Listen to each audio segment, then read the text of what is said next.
So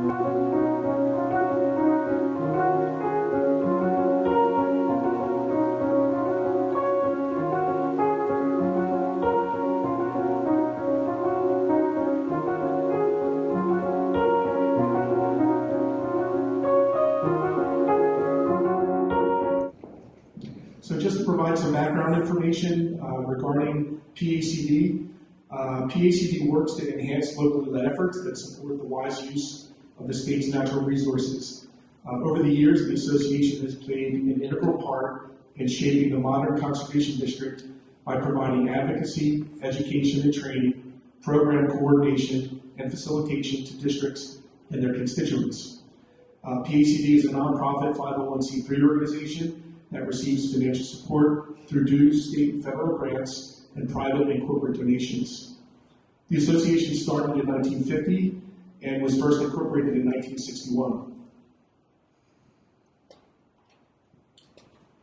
Local county conservation districts were started to improve soil and water conservation in response to the Dust Bowl disaster of the 1930s. And districts work in partnership with federal and state agencies and cooperate with local organizations to implement resource protection programs.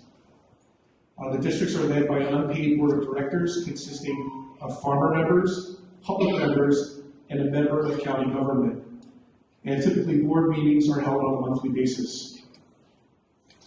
And finally, conservation districts administer various resource protection and education programs under delegation agreements with the State Conservation Commission. And districts encourage voluntary compliance with regulations. However, we will refer any enforcement actions to the Pennsylvania DEP when necessary.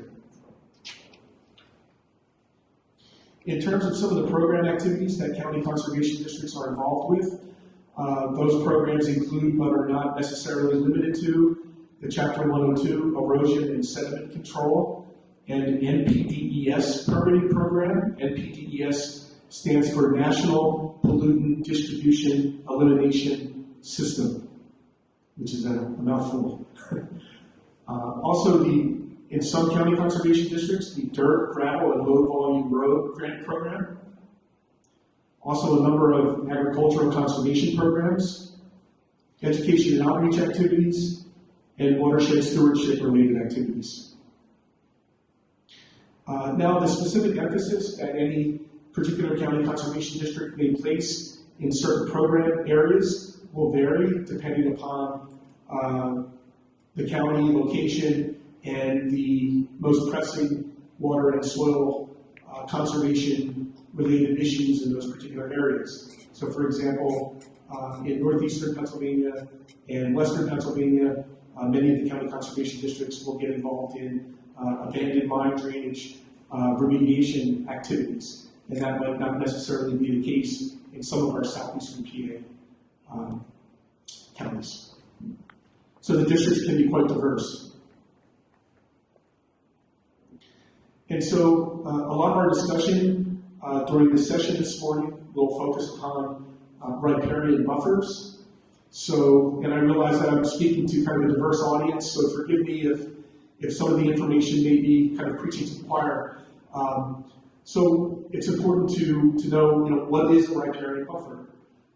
So simply, riparian buffers are defined as vegetated areas or buffer strips that are located near a stream or other body of water.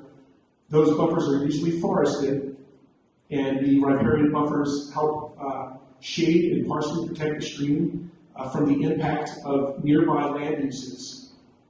And as you can imagine, riparian buffers play a key role in protecting water quality in streams, rivers, and lakes.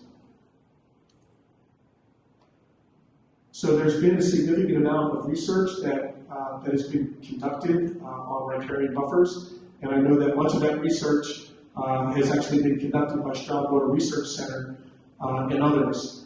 And the research is ongoing, and it's been tremendously important.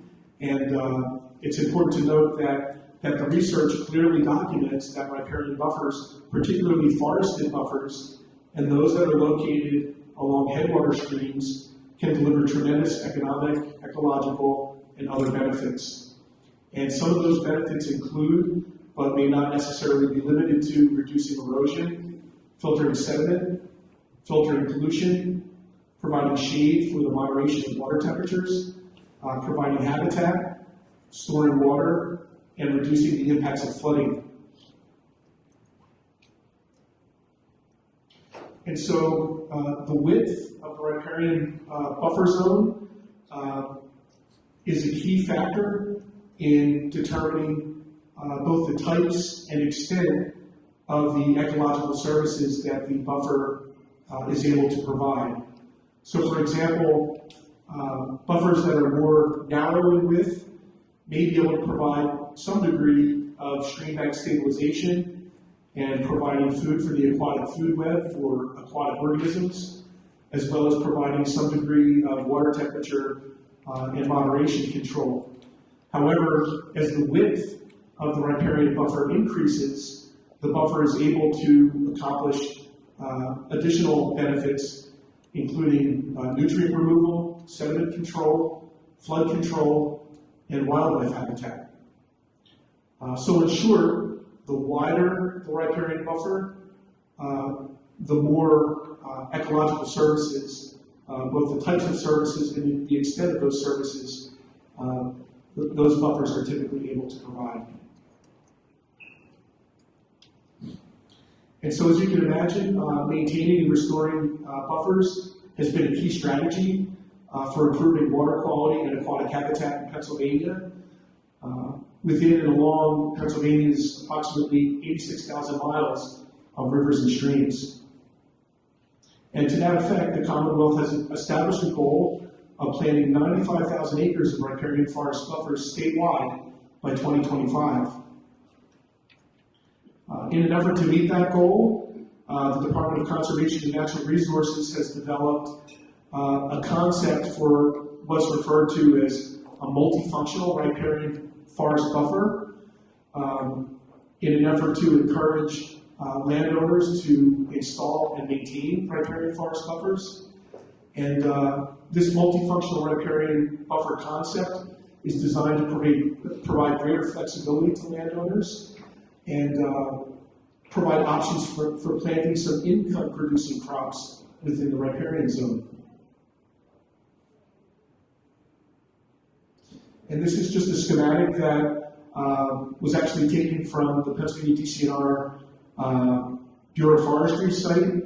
And conceptually, the multifunctional riparian buffer incorporates three separate zones within the riparian area. The first zone would be considered an unmanaged forest zone, and in that zone, the existing vegetation, ideally native vegetation, is allowed to exist for purposes of providing stream bank stabilization, temperature moderation, aquatic habitat benefits, and other benefits. As we move outside of the first zone, zones 2 and 3 can typically incorporate, for example, nut and fruit trees and shrubs, as well as managed woody florals and forbs, or herbaceous flowering plants. And zones 2 and 3 would be considered managed zones, in which those zones are being managed for specific project-related objectives, whether they be food production or providing additional opportunities for shade and moderation of stream temperatures and some of the other benefits that we mentioned. And additional information on the multifunctional riparian buffer concept can be found on the Pennsylvania DCNR website. And so the Pennsylvania DCNR has made funding available to county conservation districts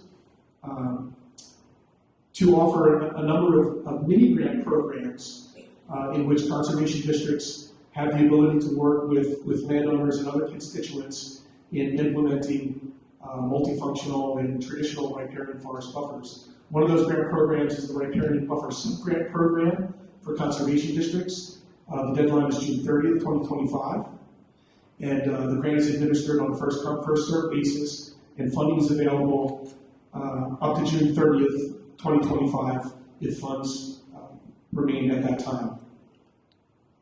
And the applications are typically submitted by partners to the county conservation districts who conduct an initial review, perhaps make specific recommendations with regard to the application before the districts forward the applications along to both the Pennsylvania DCNR district forester and then ultimately to the PACD for final review. So if you visit the PACD website, you can find the specific information on that grant program. The website includes information including a guidelines document. There's an online grant application. There's a checklist for grant applicant and grantees. There is a landowner agreement that is required as part of the grant application process. There's also a planting and maintenance plan template that grant applicants can find helpful as they submit the information to the county conservation districts. And then finally, there's information pertaining to grant reporting. And again, the districts will work with the grant applicants through this process. This is just a page showing what the grant application checklist looks like, kind of documenting the various steps as part of the grant application process.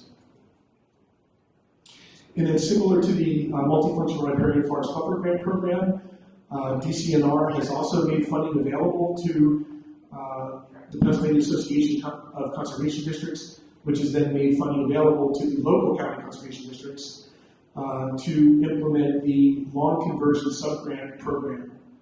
And through that program, the districts are encouraged to apply for funding to convert mowed lawns to native upland forests or meadows in cooperation with landowners.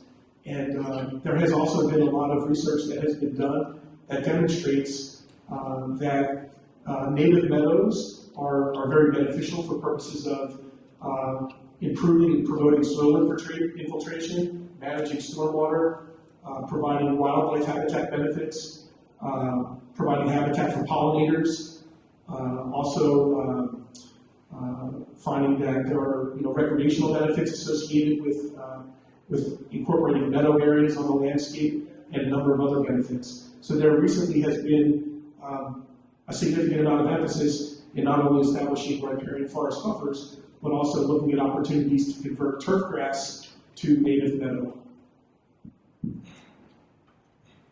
So similarly, the grant application documents can be found on PACD's website for that particular grant program. And the actual grant application documents are fairly similar to those of the Riparian Forest Buffer Grant Program. So for more information, we would encourage everyone to visit the PACD site and peruse these different grant application materials to get more familiar with the specifics of the program in terms of eligible costs, timelines, and so forth. And so at this point, I just wanted to kind of change gears and speak a little bit about a project that was fairly recently implemented through the PACD Multifunctional Riparian Forest Buffer Grant Program in Montgomery County. And the project is located within the Perkiomen Creek watershed.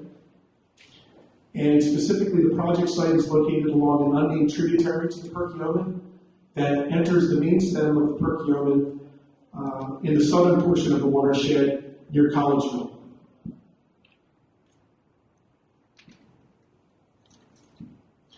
So this particular unnamed tributary of the Perkiomen is actually listed in the Pennsylvania Chapter 93 Water Quality Standards as a trout stocked fishery and migratory fishery. And the tributary is also listed in the 2022 Pennsylvania Integrated Water Quality Report as attaining for aquatic life and fish consumption uses. And the particular project that I'll go over is located at the Whitaker Environmental Research Station.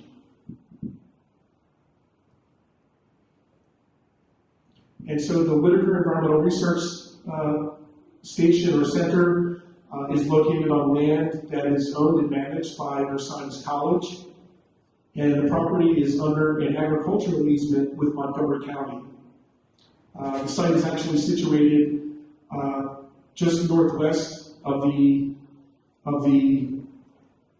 Ursinus campus, and is located in Trapp Borough, Montgomery County. So the project was actually broken into two separate planting phases. The primary objectives of the project were to provide for water quality protection and improvement, food production, and to provide educational opportunities for both students, faculty, the university, and the larger community. The scope of work for this project included the installation of native trees, native shrubs, native herbaceous plants, and protected fencing to establish an approximate 1.75 acre multifunctional riparian food forest, which is what the college refers to this particular project as a food forest. The plantings were installed along an approximate 600 linear foot reach of this unnamed tributary to the Perkiomen, very close to the head of the tributary. And so the project itself was actually led by Dr. Patrick Hurley of Ursinus College, and Patrick serves as the professor and chair of the Department of Environmental Studies, and is also the director of the Ursinus Food Forest and co-director of the Whitaker Environmental Research Station. And Patrick has done a tremendous job in working together, and initially approached our county conservation district with this vision to implement a food forest at Ursinus. And so it was really a pleasure working together with Patrick and his students on the project.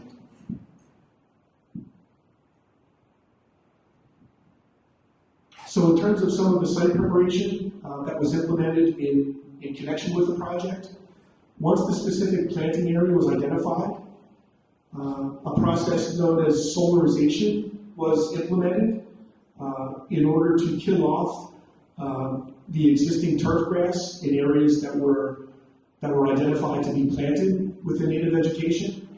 And you can see in the top photograph those areas in which the turf grass appears to be dying off. And essentially the solarization is using plastic sheeting or other materials to essentially deny the turf grass sunlight and water for a period of time until the turf grass is killed off, which will be important for purposes of controlling competition from the native plants that will ultimately be planted in those areas. Once the turf was killed off, there was a porous weed mat that was installed, followed by shredded hardwood mulch in the areas that were identified for planting. So once those areas were prepared, perimeter fencing was installed around the perimeter of the proposed planting area, primarily to exclude access to the site for deer, which, as I'm sure you know, can really provide create a lot of issues in terms of the deer browsing the vegetation, antler rubbing and scraping the soil around the plantings. So the exclusion fencing was especially important for purposes of protecting the plantings during the planting and into the future. And just a series of some of the photographs of some of the Ursinus students participating in the actual planting. The plantings actually took place over the course of 2 weekends in October of 2021.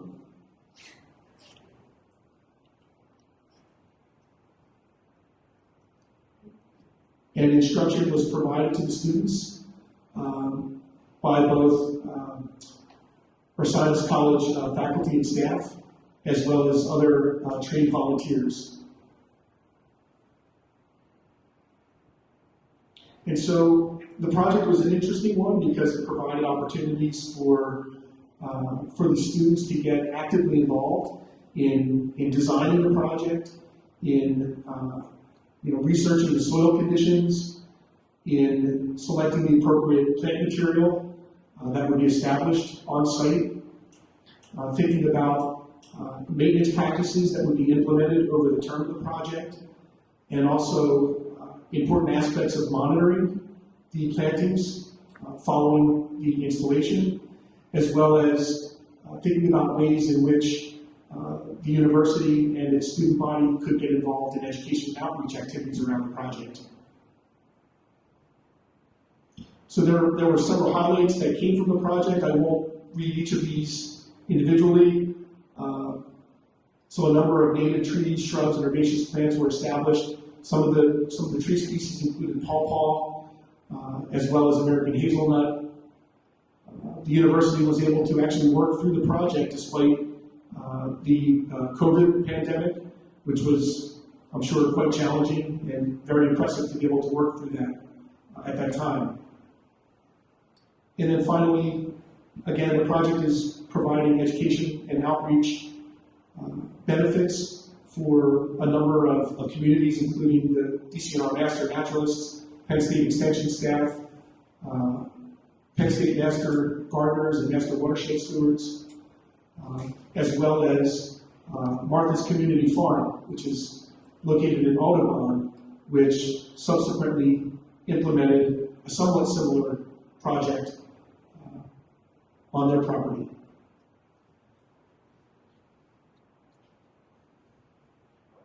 So these are just a few photographs of the completed project. This is a listing of some of the plant species that were included within the planting plan. There were several species that were actually purchased outside of the grant funding.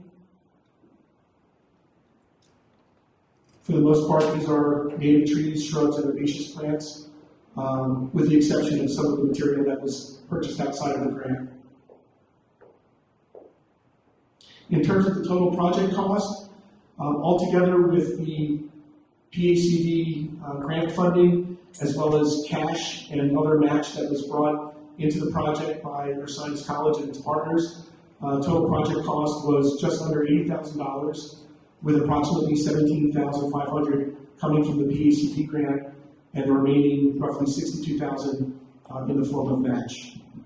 And the funding collectively supported plant material costs, supplies, the Ursinus staffing and student costs were covered outside of the grant, and there were certain shipping costs associated with the plant material.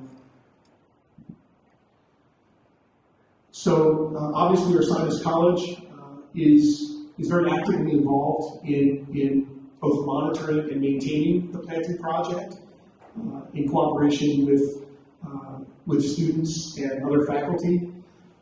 Some of the maintenance tasks associated with the project include regular mowing in the areas between the plantings to suppress competition from weeds and non-native invasive plants, and to provide better opportunities for the growth of the native material. There was a drip irrigation system that was installed to support irrigation of the plantings. Hand weeding is conducted on a regular basis, along with any vine removal that might be necessary along the perimeter of the planting area. Tree prunings, the addition of enhancement plantings where needed, and continuing to monitor and control any invasive species that may have gotten a start in getting established either within or on the perimeter of the project area. And again, the university is really taking opportunities to embrace education opportunities around the project, and they've developed a very nice website that essentially provides an overall summary of the project, project goals and objectives, tracking of the progress of the overall project, and education and outreach activities that the students are getting involved with as part of the overall project. So we would definitely encourage you all to check out the Ursinus College website and learn a little bit more about the specifics of the project. And finally, just a few lessons that were learned from the project. Some of those lessons included allowing for flexibility with the planting plan which was an important consideration, as certain species and sizes needed to be substituted for others, whether due to availability or inventory of the plant suppliers at that time.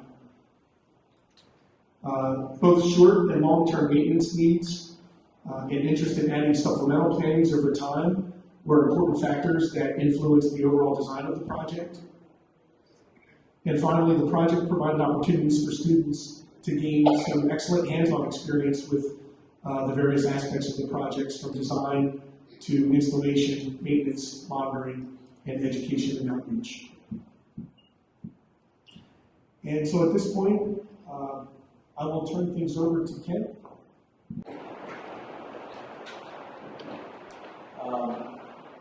We really wanted to provide some case studies for you guys, some really good examples of the flexibility of these programs.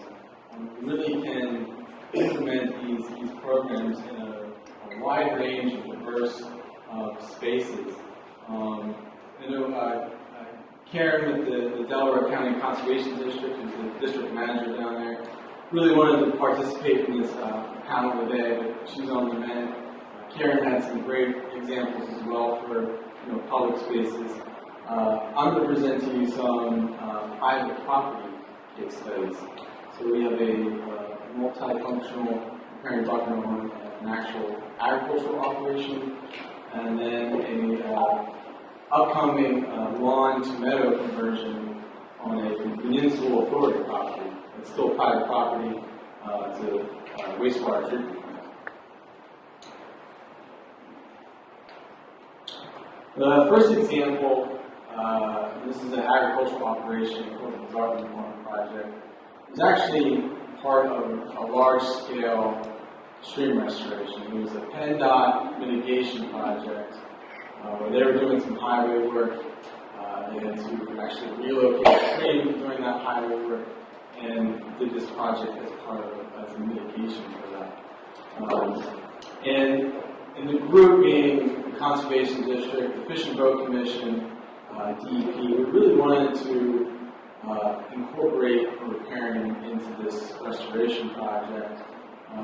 The landowner, he was all about the stream restoration. He was fixing some severe issues there. He was 50-50 on riparian. He was 68 at the time, so the prospect of taking care of trees into your 80s, understandably makes that an easy decision. It was actually the landowner's idea. One day, he was kind of half-heartedly joking. He said, "Why don't you guys plant something like blueberries? I really like blueberries." And it was like, light bulb, And I said, "Well, there's this program. It's a multifunctional riparian buffer where we can mix in, harvestable plants like blueberries and other species, and would you be agreeable to that?" And that's what kind of pulled this landowner across the line. He was very excited about the prospect. He loved the garden, so really liked the prospect of having shrub and tree species that he could harvest something that he eat or even give away to neighbors and friends. So this is just an aerial project. This is the complete project. This is the Tofahawken Creek in western Berks County before it goes into Blue Marsh Lake. And it's an active farm, very beautiful property. Landowner takes a lot of commitment and pride in maintaining the property. There's just a different angle showing the planting area. And you can see our tree circles there where the trees were planted. And if you recall, Brian had a slide about the different zones of the riparian buffer. And this project really did establish those zones. I don't have a point here, but right along the stream edge is really a Zone 1 unmanaged area. There's no species planted in there that will be harvested or taken away. And that zone in this project is about 30 feet. It's basically the stream bank. And then in the last row is where you have these species where the landowner will be able to either harvest blueberries, there's even elderberry, and we've even planted some sugar maple in that last row there. And then there's this managed meadow, and sometimes it's cut for hay. So just kind of demonstrating that the zones there and that buffer between the crop field there really functions as a really good receptor of that sediment and those nutrients, especially when he's able to cut that meadow for hay.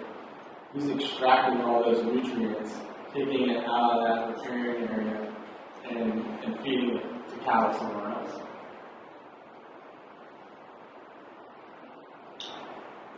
All told, this was a PACD, multi-function riparian grant. The grant was for just a little over $12,000. That funded trees and shrubs in 3 to 5 gallon pots. We planted larger stocks to give a little bit of a fast forward start on the riparian. I wouldn't recommend always doing that. A 5 gallon pot is a big hole in the ground and it'll get you tired really fast when you're planting trees. We like to plant small ones when we're doing these projects, but just the way this project was set up, we had the capacity to buy a really nice big stock, real healthy stock. We were able to hire a contractor to do that, come in, do that site prep, dig those big holes, and install those trees. We even had a little bit extra funding for that contractor to come back and do spot management and spot herbicide treatment over 2 seasons, 2 growing seasons. Ultimately, we planted over 500 live stakes, 200 shrubs, and 82 trees. Landowner, he had the equipment, a tractor and a brush hog, so he easily had the capacity to maintain everything from the stream bank into the floodplain, mowing in between those tree rows and keeping that vegetation managed. What you cannot do is get down to the stream bank, that unmanaged area. Unmanaged areas, sometimes that creates problems. In this case, we have a Japanese hop problem. So really, the only way to get in there is with hand tools and grip. The district helps them out. Sometimes we have volunteers come out there, especially at the beginning of summer and the end of summer when this Japanese hops is. It grows like 3 feet a day. It's like a green death. It's just like a movie. And but it just takes grit in those areas to manage that. What we planted in that area, that the landowner really he loves blueberries, so we planted lots of blueberries. His wife likes to make elderberry jam, planted elderberries, and sugar maples. These sugar maples are right now, they're pretty big right now. They're about 6 to 8 inches in diameter, so it's not out of the question in about 10 years that maples can tap for syrup. Also mixed in some what we call decoratives, liverberry and others, just nice decoratives that they can harvest and create decorations in the winter.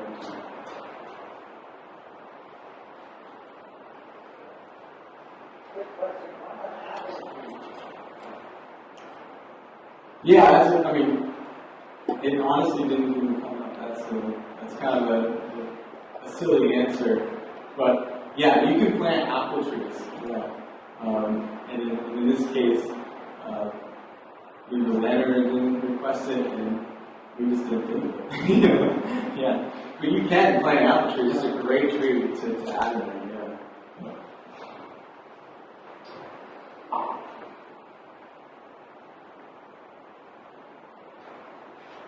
The second example is with the Carnarvon Municipal Authority. This is a wastewater treatment plant in Morgantown.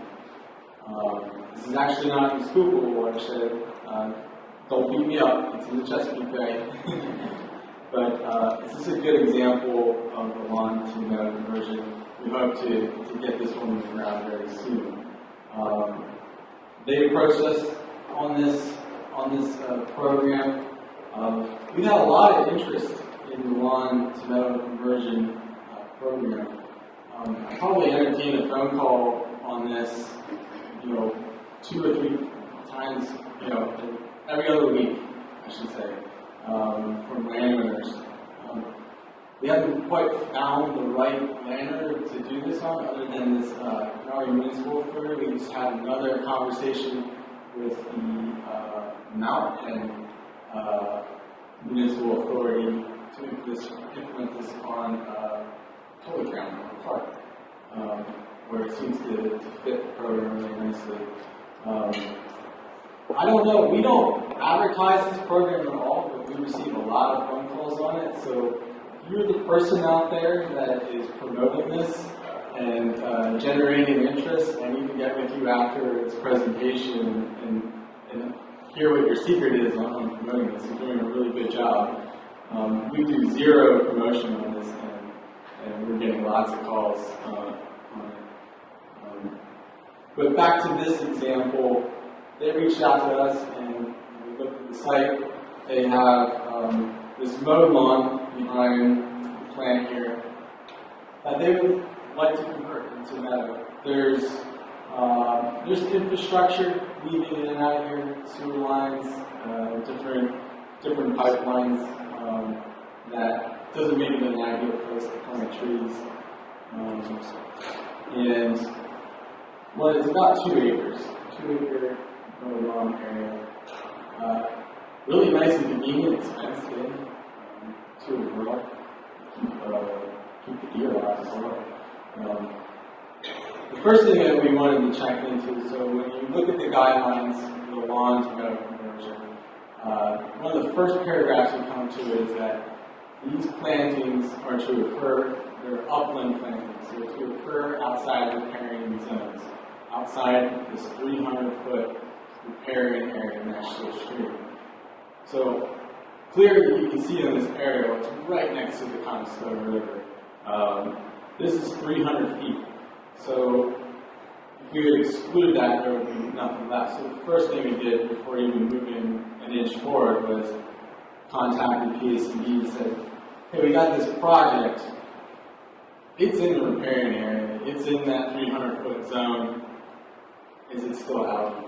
And of course, they say yes, absolutely. As long as it's mowed lawn. I'm sure PACD probably sent this up the chain through DCNR as well. They're kind of the program administrators on this, just to verify, of course, do the project. So very good flexibility there, even though that first paragraph you read, not in riparian areas. And it makes sense. You want to reserve these areas for tree plantings, but in this situation, the meadow works. The other thing that we immediately thought about was, okay, this is Morgantown. This is a turnpike borough. It's right off the turnpike.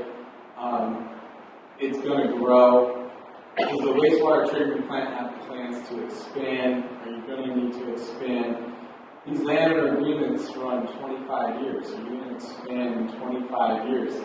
So, first thing, where would you expand if you had to expand?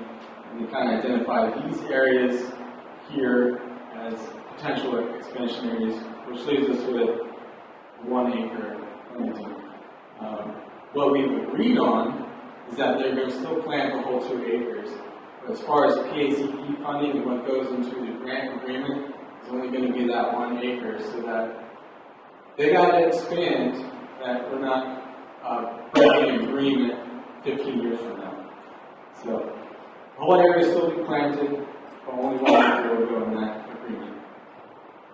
And the other funding, the authority will probably cover it.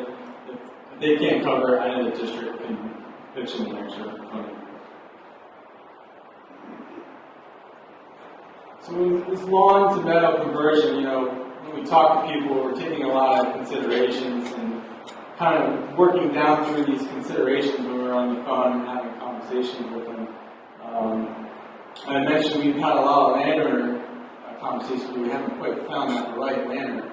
I know a lot of landowners that can stand up here and teach this. They could teach this college course on native meadows. The interest is coming from kind of a particular landowner in a low-density development that has about half an acre to an acre of land, lots of neighbors, and in townships, we've found that in their townships, which we've been surprised by and a little bit disappointed by, is the zoning in these areas prevent this lawn to meadow conversion. They have a lot of vegetated height zoning requirements or noxious weed requirements. And if you ever talk to a zoning officer or the codes department, they don't take any gray area. They do their job, they do it right, they're great at their job. There's no interpretation. This is the zoning code, and we're sticking to it. So it's something to think about. Getting involved in your townships and addressing some of these archaic zoning ordinances that prevent conservation and progress forward. These are the conversations we're having. You know, as far as maintenance, there's a time period, a minimum of 5 years, where you've got to be committed to this meadow to do it right, so that your native meadow doesn't turn into stilt grass or a thistle patch.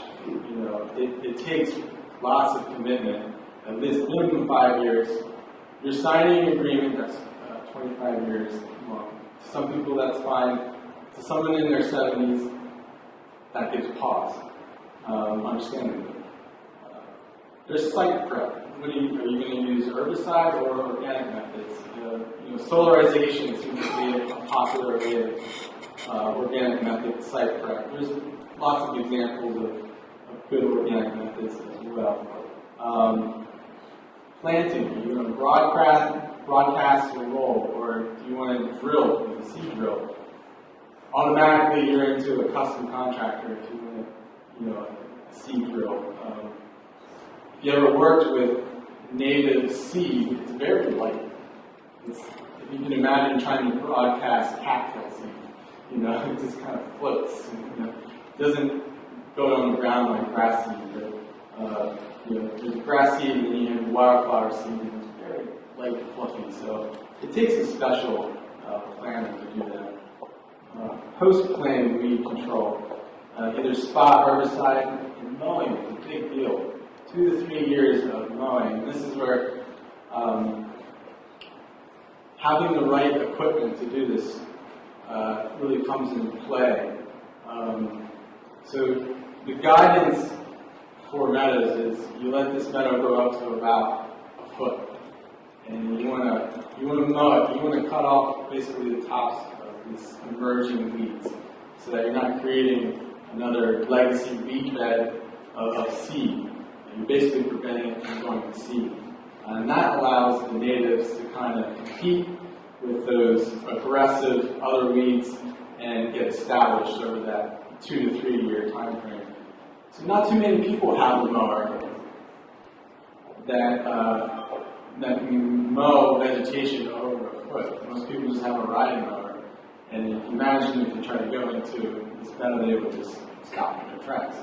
So it kind of takes the right equipment to be able to mow these native meadows. And I think we've solved, at least in Berks County, we solved that issue. We have a walk-behind brush mower that can handle small meadows, but anything over an acre, you might want to be thinking about a tractor, a brush hog, or some sort of brush mower and rover. It's almost like a riding mower with a high deck. So, yeah, these are the things we're considering when we're talking to them. Zoning is another consideration. And when people ask about pollinator meadows, I like to forward them Xerces Society's book on establishing pollinator meadows. It's just great. The detail is just really great for landowners. It's easy to understand. Visually, it's great. I just think it's a great resource that I usually offer to landowners. And I believe, yes, that goes into Karen's presentation on the men today. So we're going to take some questions on the panel. Meadows, you do prescribed burns as part of your maintenance protocol?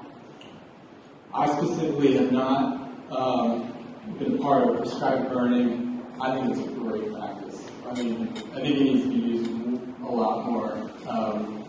Done by professionals, obviously.